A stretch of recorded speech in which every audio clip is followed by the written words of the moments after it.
माननीय सभापति, मैं धन्यवाद देता हूं आपको कि आपने मुझे बहुत महत्वपूर्ण विषय पे बोलने का मुझे मौका दिया। अभी मैं तमिलनाडु के डीएमके की माननीय सदस्य कानिमोझी जी को मैं सुन रहा था और मैं उनको धन्यवाद देता हूं कि कई महत्वपूर्ण बातें उन्होंने रखी और अभी भी उनको अपनी अच्छी बातों के लिए बधाई मिल रही है। हमें खुशी है इस बात की कि विपक्ष में जो लोग हैं उनको बधाई मिल रही है, लेकिन सत्ता पक्ष के लोग जब बोल के जा रहे हैं तो उनके सदस्य भी उन्हें बधाई नहीं दे रहा कोई। अध्यक्ष महोदय, मैं धन्यवाद देता हूं आपका भी, और क्योंकि मैं उनकी बात सुन रहा था, उनकी बात सुनने से मुझे कुछ याद आया। मैं ये कहना चाहता हूं 2 लाइनों में कि मैं दुनिया को मनाने में लगा हूं। अध्यक्ष महोदय, मैं भारतीय जनता पार्टी के लिए बता रहा हूं ये लाइनें कि मैं दुनिया को मनाने में लगा हूं, मेरा घर मुझसे रूठा जा रहा है। मैं दुनिया को बनाने में लगा हूं, मेरा घर मुझसे रूठा जा रहा है। अध्यक्ष महोदय, बात शुरू करने से पहले मैं सबसे पहले भारत की सेना, उसका आभार, उसका धन्यवाद देना चाहता हूं। दुनिया में साहसी फौजों में गिनती अगर होती है तो हमारी भारत की सेना सबसे आगे दिखाई देगी। उनके पराक्रम पर, उनकी वीरता पर, उनके अदम्य शौर्य पर हमें सबको गर्व है। कोई ऐसा भारतीय नहीं होगा जिसको गर्व न हो। हमें अपनी फौज पर गर्व है और हमें इस बात के लिए भी गर्व है कि जब सेना ने अपना ऑपरेशन शुरू किया तो पाकिस्तान के जितने भी टेररिस्ट कैंप थे उन पर अटैक किया गया। न केवल पाकिस्तानी कैंपों को नष्ट किया गया, बल्कि पाकिस्तानी जो एयर बेस है उन तक पहुंच गए, उनको भी नष्ट किया, ध्वस्त किया। और जब हमारी फौज पाकिस्तान को हमेशा हमेशा के लिए एक पाठ पढ़ा सकती थी, एक ऐसा संदेश जाता कि भविष्य में पाकिस्तान कभी ये हिम्मत नहीं जुटा पाता। और ऐसा भी लगा हम लोगों को, क्योंकि अध्यक्ष महोदय, जब हम बड़े बड़े राष्ट्रीय चैनलों को देखते हैं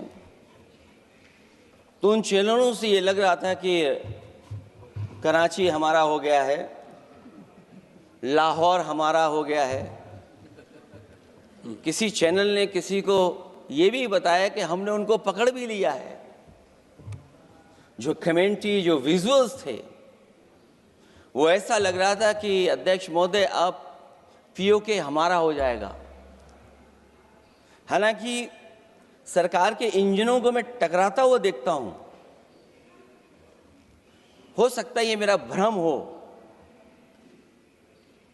लेकिन पीओके के मामले में सभी इंजन हमें एक दिखाई देते हैं। और जहां पीओके पे पहुंचने तक की बात थी, कुछ लोग तो पीओके पर ये कह रहे थे कि हमारा कब्जा हो जाएगा, 6 महीने का केवल हमें मौका मिल जाए। ये अफसर सरकार आखिरकार पीछे कैसे हट गई और क्या कारण था कि सरकार को सीज फायर का ऐलान करना पड़ा? अध्यक्ष महोदय, हमें उम्मीद थी कि सरकार सीज फायर करेगी, सरकार ऐलान करेगी, लेकिन इनकी मित्रता बहुत है, बहुत गहरी मित्रता है। और उसका परिणाम ये है कि इन्होंने अपने मित्र से ही कहा कि आप ही सीज फायर अनाउंस कर दीजिए, हमारी कोई ज़रूरत नहीं है, हम सीज फायर आपसे ही स्वीकार कर लेंगे। आखिरकार किस दबाव में ये सरकार स्वीकार कर रही है? वैसे तो अध्यक्ष महोदय, आज जिस विषय पर बोलने के लिए मैं खड़ा हुआ हूं, दरअसल वो विषय होना ही नहीं चाहिए था।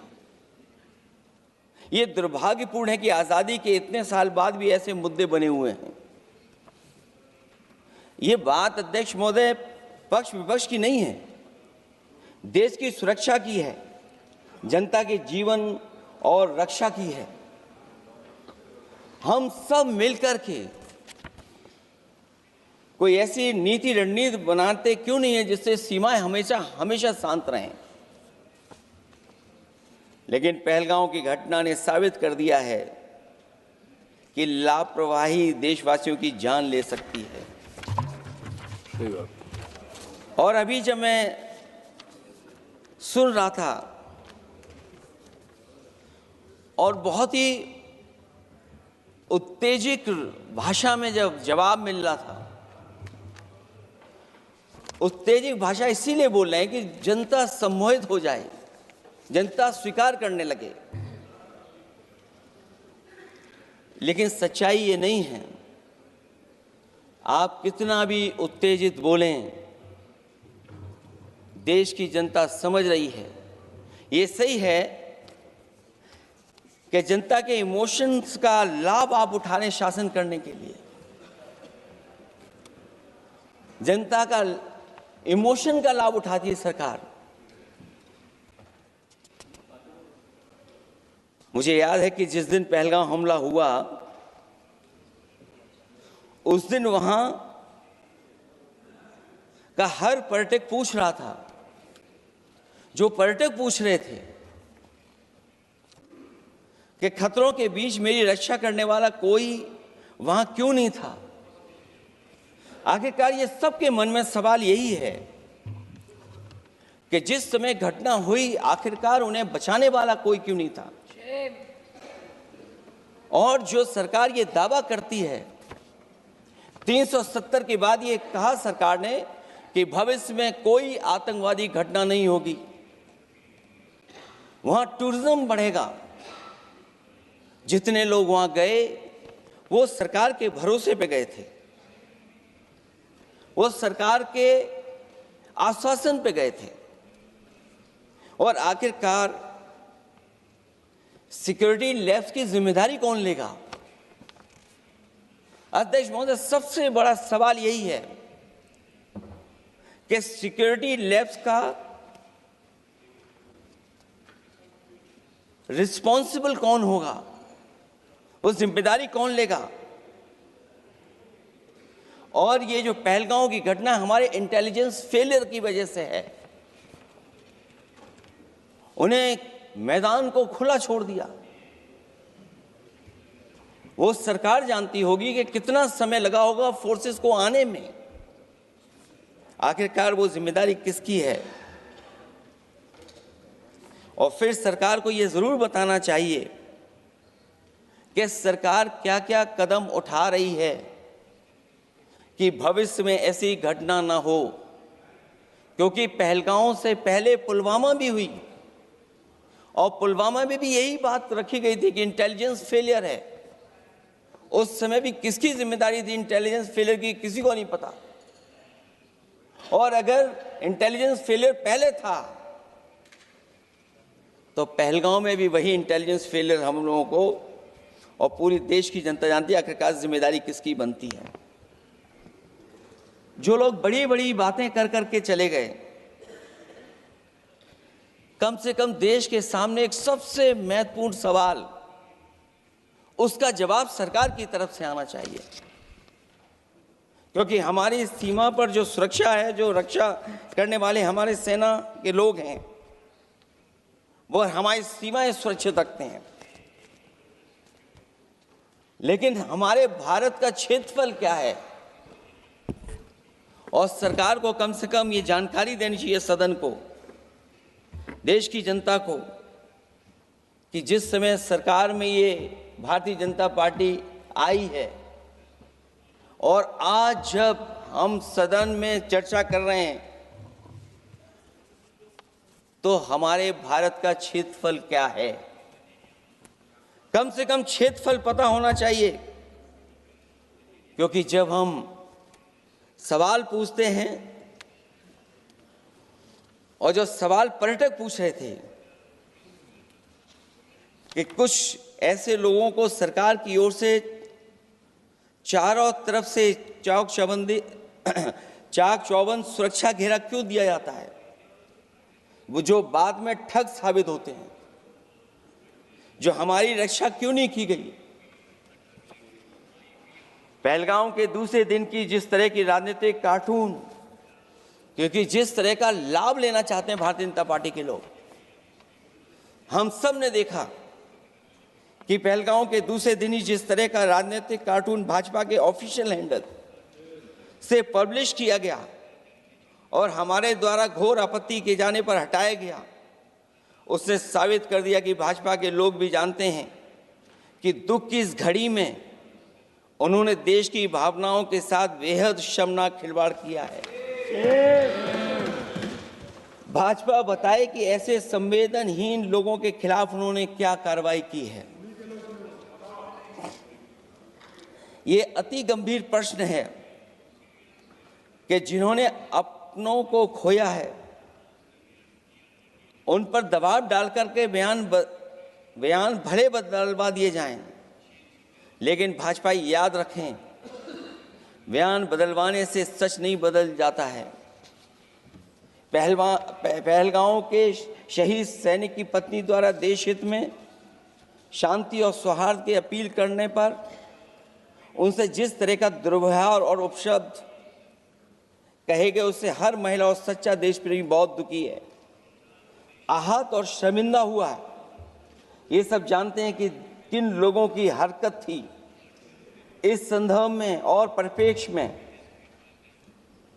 में हमने महिला आयोग को पुरजोर अपील की थी कि वो नारी की गरिमा के विरुद्ध गलत बयानी करने वालों के खिलाफ केवल शाब्दिक औपचारिकताएं न निभाएं और बल्कि सही से कार्रवाई करें, लेकिन उस पर भी कुछ नहीं किया सरकार ने। पहलगाम की पीड़ित महिलाओं के बारे में कहे गए बयान के लिए निंदनीय शब्द से निंदनीय शब्द तक को आपत्ति होगी। नारी वंदन की जगह नारी का अपमान, निंदा और हर संभव शोषण उत्पीड़न करना ही भाजपा का असली चेहरा है, जो बेहद शर्मनाक है। पहलगाम में हुए आतंकवादी हमले के जवाब में एलजी साहब ने कहा कि वो इंटेलिजेंस फेलियर है, लेकिन यह नहीं बताया कि फेलियर क्यों हुआ है। अध्यक्ष महोदय, मैं उम्मीद करता हूं कि सरकार का ये जवाब जरूर आए कि फेलियर क्यों हुआ है। ऑपरेशन सिंदूर के नाम पर जो प्रचार किया गया वो भी निंदनीय है। सच तो यह है कि ऑपरेशन सिंदूर का होना ही सरकार की विफलता का प्रतीक है। इससे बड़ी विफलता सरकार की कोई नहीं हो सकती कि अध्यक्ष महोदय हम और आप सब मिलकर के बैठ करके सिंदूर ऑपरेशन पर बहस करें, चर्चा करें। ऑपरेशन सिंदूर के दौरान विदेशी लोगों ने दावा किया कि उन्होंने उसे रुकवाया है। ये बात कई बार माननीय सदस्यों की तरफ से आई है कि आखिरकार किसने रुकवाया। हमसे हमारी संप्रभुता खंडित हुई है। संप्रभुता ही स्वतंत्रता की सुनिश्चित करती है। इधर आज़ादी के अमृतकाल का ढिंढोरा पीटा जा रहा है, उधर हमारी इंटीग्रिटी को चुनौती दी जा रही है। देश की विदेश नीति पूरी तरह फेल है। ऑपरेशन सिंदूर और पहलगाम की घटना पर दुनिया के किसी भी देश ने हमारा साथ नहीं दिया। ये हमारी विदेश नीति का संकट काल है। हमारे पड़ोसी देश या तो अतिक्रमण कर रहे हैं या हमारे साथ नहीं खड़े हैं। और अध्यक्ष महोदय, जो हमारे मंत्री जी हैं, जिनका क्षेत्र बिल्कुल सीमा पर है, उनसे बेहतर कोई नहीं जानता होगा कि आखिरकार पड़ोसी देश कितना हमारी सीमाओं पर अतिक्रमण कर रहा है। गंभीर नहीं है। समाजवादियों ने हमेशा देश की सरकारों को चिताया है कि असली चुनौती और प्रतिद्वंद्विता किस देश से है, कौन पूर्वोत्तर की सीमाओं में इंक्रोचमेंट कर रहा है।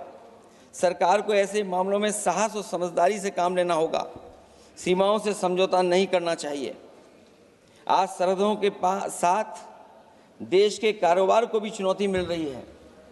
सरकार को आगे बढ़कर के उसका समाधान करना है, 2 कदम पीछे करने नहीं है। अध्यक्ष महोदय, जो हम लोगों को सुनने में मिलता है, ये सरकार जवाब दे कि आखिरकार जो पाकिस्तान है उसके पीछे कौन सा देश खड़ा है। आखिरकार हमें चीन से उतना ही खतरा है जितना हमारे देश में आतंकवाद से खतरा है।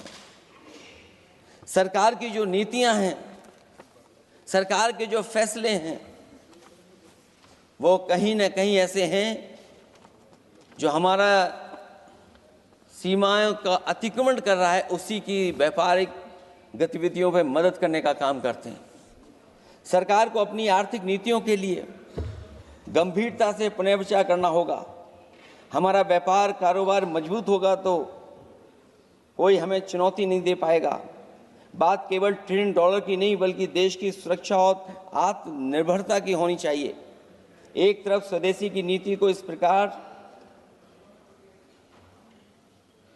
सरकार ने ताक पर फ्री ट्रेड की बात की है, तो दूसरी तरफ मैन्युफैक्चरिंग की जगह देश को ट्रेडर कंट्री बनाकर छोड़ दिया है।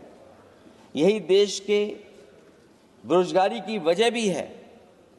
ट्रेडर्स की मुनाफाखोरी और चंदा वसूली की वजह से महंगाई बढ़ रही है। आर्थिक मामलों में ये सरकार पूरी तरह फेल हो चुकी है। भ्रष्टाचार के कारण हर जगह सड़कें और पुल ध्वस्त हो रहे हैं, टंकियां गिर रही हैं और करप्शन जगह जगह लीक होकर के टपक रहा है। मैं ये ज़रूर कहना चाहूँगा इस समय पर कि कुल मिलाकर सरकार को अपनी राजनीतिक, आर्थिक और सामाजिक नीतियों के लिए एफआईआर जरूर करना चाहिए। सरकार को अपनी राजनीतिक, आर्थिक और सामाजिक नीतियों के लिए एफआईआर लाने की ज़रूरत है। वो हर बार ये कहकर नहीं बच सकती कि चूक हुई है, क्योंकि हर बार सरकार ये कोशिश करती है कि इन घटनाओं से बच जाएं हम, केवल चूक कहकर करके। केवल हमारी सीमाएं जो पाकिस्तान से जुड़ी हैं, वहाँ तो आतंकवाद का हमेशा खतरा ही रहता है, लेकिन जो दूसरी सीमाएं हमारे देश की जुड़ी हुई हैं, उनसे भी हमारे देश को लगातार खतरा बढ़ता चला रहा है। आज अपनी सीमा की स्थिति गलवान से पहले की स्थिति तक भी नहीं लौटी है। जो पहले स्थिति थी वहाँ ये सरकार नहीं पहुँच पाई है। वास्तविक में नियंत्रण रेखा के कई क्षेत्रों में महत्वपूर्ण बफर जोन जब भारतीय गश्ती के लिए उपलब्ध नहीं है, तो पूर्वी लद्दाख में अतिरिक्त भारतीय तैनाती जारी है, जिससे सेना को सैनिकों की भारी कमी का सामना करना पड़ रहा है। हमें उम्मीद है कि जब इतने महत्वपूर्ण समय पर बहस हो रही है, तो सरकार अपनी अग्निवीर वाली योजना को वापस लेने का काम करेगी, जिससे कम से कम सेना की कमी, हमें सेना को पूरी की पूरी सेना मिल सके। जनवरी में अपनी वार्षिक प्रेस वार्ता में जब सेना प्रमुख से ये पूछा गया, तो उन्होंने जवाब डालते हुए कहा कि गश्ती से जुड़े फैसले अब स्थानीय कमांडरों पर छोड़ दिए गए हैं। जैसे भारत की सीमाओं की पवित्रता अब राजनीतिक नेतृत्व का नहीं, बल्कि स्थानीय सेवा अधिकारियों का मामला रह गया है। इस पे भी सरकार को बहुत गंभीरता से सोचना पड़ेगा कि जहां लगातार हमारी सीमाओं का एनक्रोचमेंट हो रहा है। चीन ने भारतीय वाहन निर्माताओं के लिए आवश्यक दुर्लभ खनिजों की आपूर्ति रोक दी है। सुना है कि बुलेट ट्रेन प्रोजेक्ट के लिए सुरंग खोदने वाली मशीनें, डीएपी जैसे उर्वरक और यहाँ तक कि कई बड़ी कंपनियों की रणनीति के तहत उनकी सप्लाई रोकने का काम किया है। जहां हम एक तरफ आत्मनिर्भर का नारा दे रहे हैं, वहीं हम किस पर निर्भर होते चले जा रहे हैं, ये भी विचार करने का सवाल है। सुनने में आ रहा है कि कुछ महीनों के बाद सरकार बीजिंग में मंत्री अधिकारी सब मिलकर के कोई बहुत बड़ी मीटिंग होने जा रही है। कहीं ऐसा तो नहीं है जो कूटनीतिक भागदौड़ चल रही है, कहीं कोई हमारी कमजोरी तो नहीं उजागर कर रही है। इसलिए जहां हमें पाकिस्तान से खतरा है, उसकी सीमाओं से हमारा आतंकवाद आ रहा है, वहीं जो उसके पीछे खड़ा हुआ देश चीन, उससे भी हमें सावधान रहना पड़ेगा। और अध्यक्ष महोदय, हम सब समाजवादियों ने कई मौकों पर ये बात रखी और कही कि हमारा खतरा पाकिस्तान से नहीं है, हमारा खतरा है चीन से। न केवल वो हमारी जमीन छीन रहा है समय समय पर, बल्कि हमारे बाजार को भी छीनने का काम कर रहा है। इस सरकार को कहीं न कहीं आतंकवाद को और पाकिस्तान को लगाम लगाने के लिए 10 या 15 साल का ऐसा फैसला लेना चाहिए जिससे कि वहां से हमारा कारोबार कम होता चला जाए। और अगर हमारा देश महोदय कारोबार कम नहीं होगा तो हम अपने देश को आत्मनिर्भर भी नहीं बना पाएंगे। ये जो आत्मनिर्भर का नारा है, कहीं ऐसा तो नहीं है नारा कुछ व्यापारियों को लाभ पहुंचाने के लिए हो रहा हो? क्या व्यापार और राजनीति का संबंध ऐसा हो सकता है कि दोनों एक दूसरे का लाभ उठाएं? और याद रखें कि अगर हमें पाकिस्तान से खतरा है तो चीन राक्षस है, वो हमारी जमीन और हमारी बाजार दोनों छीन लेगा। मैं अंत में अपनी बात खत्म करने से पहले मैं कुछ सुझाव देना चाहता हूं। और मुझे याद है जब पिछली बार चीन से सवाल खड़ा हुआ था, ये सरकार पता नहीं कैसा फैसला लेती है। और मैं अभी विदेश मंत्री जी को जब सुन रहा था तो विदेश मंत्री जी ये कह रहे थे कि जो इंफ्रास्ट्रक्चर बन रहा है वो हमारा बहुत अच्छा इंफ्रास्ट्रक्चर बन रहा है। हम पुल अच्छे बना रहे हैं, हम सड़कें अच्छी बना रहे हैं, हम ब्रिजेस अच्छे बना रहे हैं। क्या ये सच्चाई है कि जिस तरह का चीन अपने सीमा पर इंफ्रास्ट्रक्चर बना रहा है, क्या उससे बेहतर इंफ्रास्ट्रक्चर हमारा बन रहा है? इसका जवाब जरूर सरकार दे। वहीं जहां हमारे डिफेंस को स्ट्रेंथन जितना हम करेंगे उतनी हमारी नेशनल सिक्योरिटी स्ट्रेंथन होगी। ये जो बजट लगातार कम होता चला जा रहा है, इस बजट को बढ़ाना चाहिए और कम से कम जीडीपी का 3% बजट डिफेंस का होना चाहिए। और जो बजट डिफेंस का हो वो नॉन लैप्सेबल हो, मॉडर्नाइजेशन के लिए फंड हो जिससे कि लैप्स ना करे और हमारी रिसर्च एंड डेवलपमेंट लगातार चलता रहे। जो हमें कई बार आश्वासन मिलता है कि टेक्नोलॉजी ट्रांसफ़र भी हो जाएगा, आखिरकार टेक्नोलॉजी ट्रांसफ़र के लिए हमें वर्षों क्यों इंतज़ार करना पड़ता है? आखिरकार इसका जिम्मेदारी कौन लेगा? जो डिफेंस प्रोक्योरमेंट है हमारा, वो डिफेंस प्रोक्योरमेंट आखिरकार क्यों नहीं होता है? जहां सरकार समय समय पर डिफेंस एक्सपो के नाम पर न केवल भारत बल्कि दुनिया से ये कहती है कि हमारे यहाँ इन्वेस्टमेंट करें। आखिरकार डिफेंस एक्सपो के इन्वेस्टमेंट के कार्यक्रम के बाद कितना डिफेंस सेक्टर में इन्वेस्टमेंट आया है? और साथ ही साथ जब आत्मनिर्भर की बात हो तो हमारे देश की अपनी रक्षा करने के लिए हमारे अपने लोग क्यों नहीं तैयार हो रहे हैं? यह सरकार इतना क्यों नहीं जोखिम उठा रही कि हम खुद तैयार हों उन चीज़ों को बनाने के लिए? इसलिए मैं एक बार फिर ये कहता हूं कि जहां पर सेना ने बहुत बहादुरी के साथ, अपने पराक्रम के साथ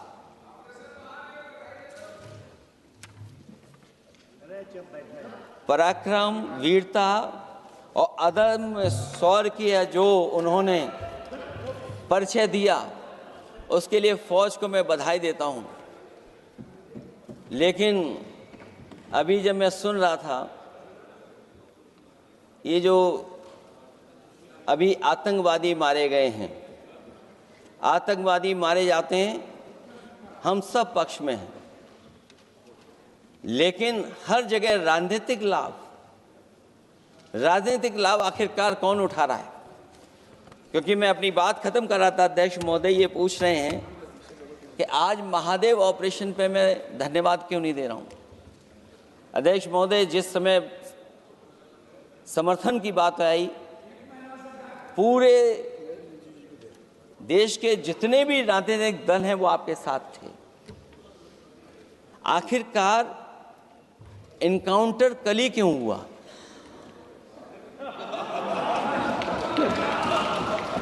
और अध्यक्ष महोदय, फिर वही बात मैं दोहराऊं जिसकी वजह से पहलगांव हुआ, जिसकी वजह से पुलवामा हुआ। अगर ये इतना ही टेक्नोलॉजी और इन सब चीजों को समझते हैं और जानते हैं, इतना ही टेक्नोलॉजी और इन चीजों को सब समझते हैं, तो आखिरकार अध्यक्ष महोदय, पुलवामा में जो गाड़ी में RDX आया, वो गाड़ी आज तक क्यों नहीं पकड़ी गई? और शायद भारतीय जनता पार्टी के लोग ये जानते होंगे कि बहुत सारे विभाग सरकार के होते हैं, सैटेलाइट इमेजेस देते हैं। अगर आज भी भारतीय जनता पार्टी चाहे तो पुलवामा में जो गाड़ी आई है, सैटेलाइट इमेजेस से वो पता कर सकती है कि वो किस रास्ते से वो गाड़ी आई थी। आप हिम्मत क्यों नहीं जुटा पा रहे हैं उसके लिए? और फिर पहलगांव में किसी भी दल ने आपके साथ किसी तरह की राजनीतिक बातचीत नहीं की,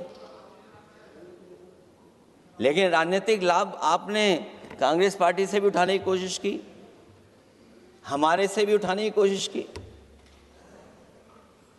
अगर डेलीगेशन भेजना ही था आपको, तो पॉलिटिकल पार्टीज तय करती हैं, आप नहीं तय कर सकते। ये राजनीति कौन कर रहा है? और फिर अध्यक्ष महोदय, राजनीति करने वाले वो लोग जो अपने चुनावी भाषण में कह रहे थे कि POK हम 6 महीने में ले लेंगे, हम अक्साई चिन्ह ले लेंगे। इसीलिए मैंने सवाल पूछा अध्यक्ष महोदय सरकार से कि जिस समय सरकार में भारतीय जनता पार्टी आई, उस समय भारत का क्षेत्रफल क्या था और भारत का क्षेत्रफल आज क्या है? क्या 5 फिंगर्स, पेंगोंग लेक, गलवान घाटी, रजांगला, उसका जवाब किसके पास है? सरकार के पास है क्या कि नहीं है? और मैं आज अध्यक्ष महोदय कहता हूं, हम वॉर के खिलाफ हैं, हम वॉर नहीं चाहते हैं, लेकिन सीमा पर शांति रहे, हमारा कोई इंक्रोचमेंट नहीं करे। झगड़ा मैं आज भी कहता हूं, ये लड़ाई आपको, जो लड़ाई हुई है वो पाकिस्तान से आप नहीं लड़े हैं। अध्यक्ष महोदय, आप कितना भी छिपना चाहोगे, छिपाना चाहोगे, कोई भी स्वीकार नहीं करेगा। ये जो लड़ाई लड़ी गई है, ये आपको चीन से लड़नी पड़ी थी। और जो समय आप बताते हैं कि इस समय से इस समय तक हमारी एयरफोर्स और हमारे लोगों ने हमला किया, टेररिस्ट लोगों के तमाम सेंटर्स को खत्म किया है, तो हमारे मन में भी एक इच्छा आती है कि हमारे सबसे बेहतरीन एयरक्राफ्ट जो नींबू और मिर्च लगा करके जिनकी पूजा की गई थी, वो कितने उड़े थे? हम और सवाल नहीं पूछना चाहते हैं हम आपसे, मैं केवल इतना पूछना चाहता हूं कि जिन एयरक्राफ्टों को नींबू और मिर्च लगाकर के पूजा की गई थी। वो एयरक्राफ्ट कितने उड़े थे? हमें अपनी पूरी एयरफोर्स पे गर्व है। इतने बेहतरीन पायलट किसी के पास नहीं है जितने बेहतरीन पायलट हमारे पास हैं। और हम समाजवादी वो लोग हैं जिन्होंने ऐसा इंफ्रास्ट्रक्चर सड़कों का बनाया था कि अगर कभी इमरजेंसी हो तो आपका एयरक्राफ्ट वहां पर उतर जाएगा। और देश में पहली बार सुकोई, मिराज और हरकुलस अगर किसी ने सड़क पर उतारे थे तो वो समाजवादी पार्टी और हम लोगों ने सड़क पर उतारने का काम किया था। सही बात। और दूसरा, देश महोदय, मैं और जानकारी देना चाहता हूं। आपके देश के प्रधानमंत्री जी हमारे देश के नहीं, हमारे भी प्रधानमंत्री हैं, हमारे हैं बात खत्म हो रहा है। अध्यक्ष महोदय, मैं फिर बोलता हूं। अध्यक्ष महोदय, मैं तो आपको बहुत अच्छा मान रहा था कि आप ही मुझे बुलवा के गए थे। मैं फिर बोलता हूं, देखिए प्रधानमंत्री जी की लाइनें हैं ये वाली, मैं दुनिया को मनाने में लगा हूं, मेरा घर मुझसे रूठा जा रहा है। आखिरकार कौन रूठा हुआ है? इस देश में जो हमने देखा इतने दिनों में, प्रधानमंत्री जी डिफेंस मिनिस्टर का भी रोल प्ले कर रहे थे। इसलिए जिस सड़क पर हमारे देश के प्रधानमंत्री जी हरकुलस विमान से उतरे थे, वो हाईवे किसी ने डिजाइन किया था तो समाजवादी लोगों ने डिजाइन किया था। यूपी में तो डिजाइन हो गया एक और, लेकिन देश में क्यों नहीं ऐसी सड़कें बन रही जहां पर इमरजेंसी के समय पर एयरफोर्स इसको इस्तेमाल कर सके?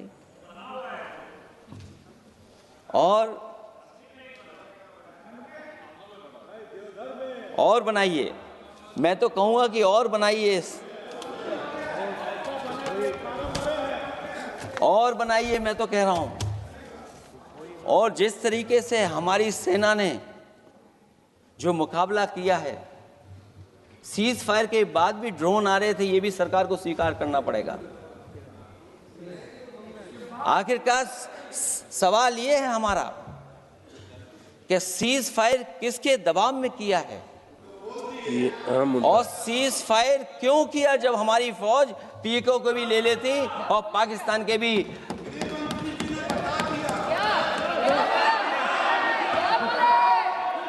अध्यक्ष महोदय, सीज फायर आपके मंत्री जी ने नहीं किया, सीज फायर आपके मंत्री जी की तरफ से नहीं आया, क्योंकि हमारे मंत्री जी वो सोशल मीडिया को देखते नहीं हैं। सबसे पहले सोशल मीडिया पे बात आई थी, आपको 1 घंटे बाद किसी ने पढ़ के बताया होगा। इसलिए अध्यक्ष महोदय, मैं केवल इतना कहना चाहता हूं अपनी बात खत्म करते हुए, आखिरकार इंटेलिजेंस फेलियर की जिम्मेदारी किसकी है? हमारे भारत का क्षेत्रफल कितना 2014 में था और आज क्षेत्रफल क्या है?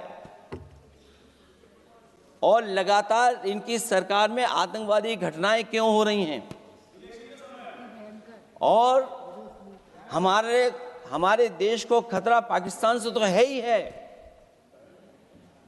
लेकिन उससे ज्यादा खतरा हमारा चीन से है। आखिरकार चीन से मुकाबले के लिए आपकी तैयारी क्या है? मुझे उम्मीद है कि जब सिंदूर ऑपरेशन पर सरकार की तरफ से जवाब आए तो इन सवालों का जवाब आए। बहुत बहुत धन्यवाद आपका।